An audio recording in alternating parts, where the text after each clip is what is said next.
সন্দেশখালি নিয়ে অনেকে ভুয়ো সন্দেশও দিয়েছেন। সন্দেশ মানে হিন্দিতে বলে আবার সংবাদ। একটা জায়গার নাম আমাদের বাংলায় বলে মিষ্টি এক রকমের, আর সন্দেশ মানে সংবাদও আছে।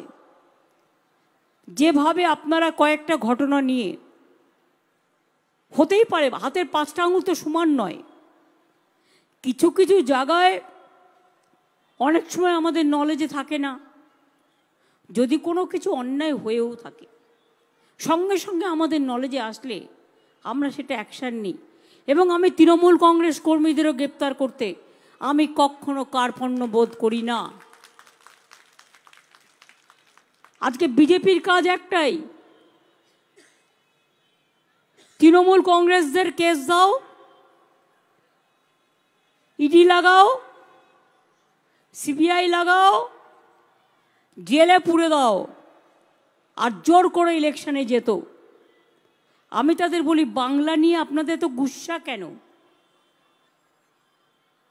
इतना गुस्सा क्यों है?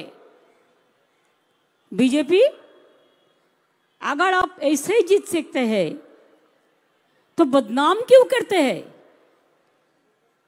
আপনারা বলুন, বদনাম করার দরকার কি? কালকেও বিজেপি নেতারা বলে গেলেন এখানে নাকি মহিলারা সবচেয়ে বেশি নির্যাতিত হন। আমি চ্যালেঞ্জ করে বলছি, Bengal is the only place যেখানে মহিলারা সেফ এবং সেফেস্ট স্টেট।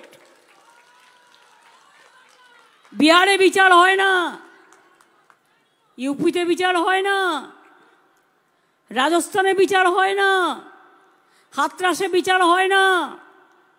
মণিপুরে যখন মহিলারা জ্বলছিল আর নেকেট প্যারেড হচ্ছিল, কোথায় ছিলেন বিজেপি নেতারা? क्या पिंटू बाबू इतना गुस्सा क्यों है? জিজ্ঞেস করুন, হাতরাস যখন জ্বলছিল আপনারা কোথায় ছিলেন?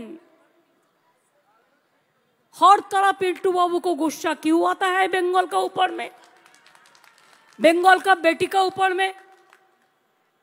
नारी सम्मान का बात करते हैं आप लोगों ने, আপনারা মহিলাদের সম্মানের কথা বলেন।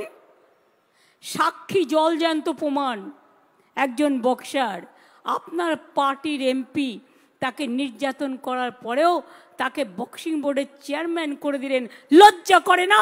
তারা মহিলা সম্মানের কথা বলেন। হাতরাসে মহিলাদের উপর অত্যাচার করার পরেও একটা বিচার হলো না। গত 3 দিন আগেও আমাকে ছবি পাঠিয়েছে উত্তরপ্রদেশের লোকেরা, কারণ মিডিয়াতে এখন আর বেরোয় না। মিডিয়াকে বিজেপি ভয় দেখিয়ে বলে দিয়েছে বিজেপির কোনো কথা বিরুদ্ধে বলা যাবে না। আমাদের ভিডিও ভালো লাগলে লাইক এবং শেয়ার করুন। কমেন্ট সেকশনে গিয়ে জানান আপনাদের মতামত।